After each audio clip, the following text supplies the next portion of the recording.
Alongside Ray Ferraro, plenty of speculation in these parts right now, Ray, about a potential change at the general manager position for the Edmonton Oilers. It doesn't happen a lot in season that teams make these types of changes, but if Bob Nicholson decides it has to be done, what are his options? Well, he's really got two options, and that would be to hire an interim manager, or to, if you can identify a full-time manager and that manager's available, would be to hire that. But let's talk about why it's so unlikely to find that full-time manager.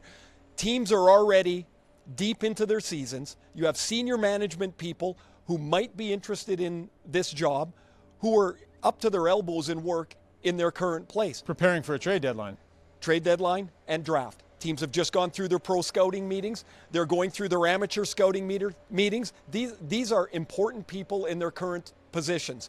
So for one of them to spring free now would be highly unlikely. Now, who are we talking about? It's a group of managers or assistant managers whose names have popped up alongside of the Seattle expansion franchise. These are guys that have experience. You're not talking about an inexperienced general manager coming into a spot here in Edmonton that is on the hot seat.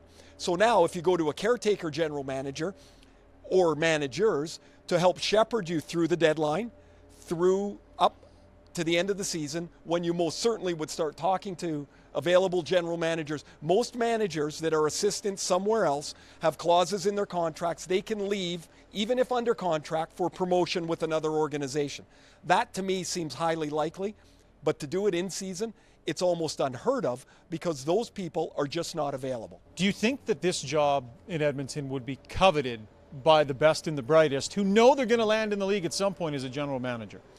Well, there's 31, soon to be 32 jobs. So when there is an opportunity to take one of them. Some of them can pick their spot, though, the high-end candidates. So do you view Edmonton as a spot where guys would want to be here, feel like the future is bright and they can actually do something with the situation? Well, Connor McDavid makes it attractive immediately. The top end of the Oiler roster makes it attractive.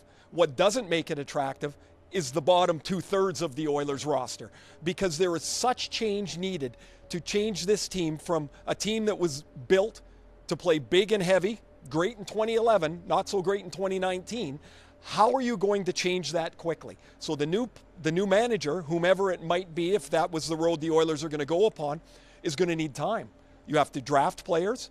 They should be on a draft trade moratorium. No more draft picks out the door. They don't have enough prospects. While they've got some fine young ones, Evan Bouchard probably at the top of it, they don't have enough. So you need to find somebody that views the longer plan alongside of realizing, hey, I've got Connor McDavid here.